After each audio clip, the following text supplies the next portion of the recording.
আম্মা বাইরে মেঘ ডাকতেছে, কারেন্ট তো গেছে গা। একটা কথা কইতাম, তোমার সেটতে উঠতো না? তোমার মানে কয়দিন ধরে না আমি একটা জিনিস ভাবতেছি, এবার ঈদে জিনিসটা আমার চোখ পড়ছে। ভাবতেছি তোমার কেমন তুমি সেটতে উঠো কিনা, ডরের সুডোর দিন কইছি না।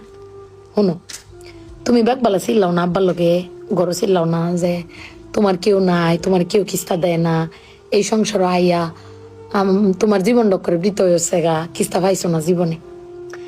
আমি একটা জিনিস আম্মা এবারই তো ভাবলাম, তুমি চিল্লাই হইলেও আব্বারে কইতারো, চিল্লাইতারো, আমরারে শুনাইতারো। আব্বারে কিন্তু এই জীবনে কোনোদিন শুনছি না চিল্লাই কইতে যে আমার কেউ নাই, আমি কিচ্ছুই পাইলাম না এই সংসার করিয়া। প্রত্যেক মাসে আব্বাই কিন্তু সবকিছু কইরা যা, আব্বাই কিন্তু সবকিছু করে। এবার ঈদেও দেহ আব্বা আমারও সালামি দিছে, বুবাইরেও সালামি দিছে, বাইজানরেও সালামি দিছে, তোমারও কিন্তু সালামি দিছে কম আর বেশি। কিন্তু আব্বারে কিন্তু কেউ সালামি দিছে না, না তুমি দিছ, না আমি দিছি, না বুবাই, না বাইজান, কেউ দিছি না। আব্বার কিন্তু এটা লয় আক্ষেপ নাই। কিন্তু একবার ভাববে দেখছো, তুমি চিল্লাইতারো কইতারো, আমি চিল্লাইতারি কইতারি, বুবাই বাইজান বে চিল্লাইতারি আব্বার উপরে। আব্বার তো চিল্লানির কোনো জায়গা নাই। আব্বা কিন্তু না পাইলেও কোনো সময় কয় না যে আমারে কেউ দিল না।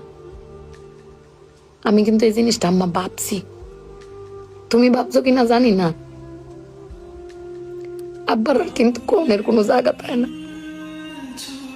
তুমি আমার বক্তারো, বাইরে বক্তারো, বাইরে বক্তারো, কিন্তু আব্বা তো আমরা বকেও না, কিচ্ছু না পাইলেও কেউ কয়ও না। জানি না তোমারে কয় কিনা, কিন্তু আব্বারা মনে হয় এরম হয় না আম্মা। আব্বারা কোনো সময় কিচ্ছু কষ্ট কেউ কয়ও না, হিরে নিজে আল্লাহ সব ভোগও করে। দিন শেষে বেটি তুমি চিল্লাই হলো কিন্তু আব্বার বাড়াতে নিয়ে আসারো। কিন্তু আমার বাপটা কেউ কইতেও পারে না, নিতেও পারে না।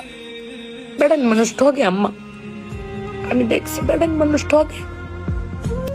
বেটান কইতারে তাও বেটানের কোয়ার জায়গা আছে, জামাই স্বামী বেড়ান কারে কইব। আব্বার লাগে ফেট ফুরে আম্মা।